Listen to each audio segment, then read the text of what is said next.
Hi nyo my friends! Kimshin here again! Korea, umiinit na. And now, napakaganda na ng panahon. So, pinakauna kong experience dito ng summer is nung 2022. And kasama pa namin yung driver ng truck ng company dito, yung matanda.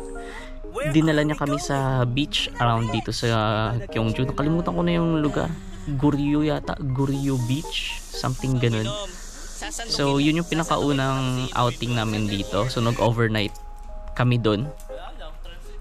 So dumating kami doon sa beach around 11 AM na yata. Basta patanghali na. And then nagsaya kami. Syempre, ganun. Naligo, nag-photoshoot session. Ang cute lang. So, panoorin nyo na lang yung nag-experience ko dito. So, napaka-iksi lang ng recap nito ng mga pinangyari. Pero it's a trip to memory lane and ang saya pala. So, dito nga nag-pictorial kami dito eh. Parang kakaano lang yata namin dito. 4 months pa lang yata. Sobrang cute ng mga sitwasyon namin dito. And then, pagkapagod na sa photo session, hindi kami masyadong nagbabad sa tubig kasi ang lamig. Napakalamig kumpara sa Pilipinas na tubig. Eto, syempre, ginutom na pagkatapos maglaro tampisaw sa ulan. Sa ulan, sa dagat. Tapos may dalawang speaker. Ayan, nagkantahan kami. Kahit yung sa mga katabing cottage namin is ibang lahi.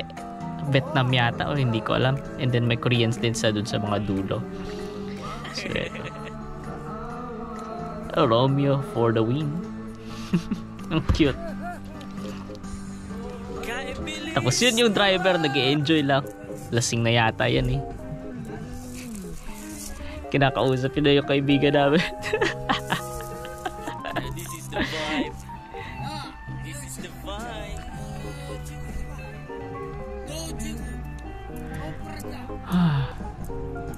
Ang saya talaga. Balikan ng alaala. Ang ganda lang ng bonding namin. Kung meron mang pagod sa trabaho, pagka-out, bonding. That's it. O, diba? Kahit iba-iba yung mga tao sa paligid niya, hindi siya natatakot ng kawit. That's our KB. Our Korean boy, Romeo. Sisig, Magpapasana ulit lang tayo. barbecue, kanin, usawan, royal. And then, mga kaibigan, Sarap lang din talaga ng Under the sky. ending natin. Sa ibang kumpanya, Oh, diba? hindi naman ganito. Yung mga pwede doon, kanya-kanya lang din. Kanya-kanyang payabang. Oh, fireworks. Libreng fireworks pa dun, oh. Ano? Hindi hindi kanya-kanyang buhay. Wala silang ganito? Sa inyo dun, tol? Wala. Kanya-kanya doon. Oo. Grupo-grupo doon. hindi ko to na-upload dati eh. Kasi nasira yata yung laptop ko nito agad. Kaya hindi ko na-upload. And then ngayon ko lang ulit nakita kasi naglinis ako ng files ko.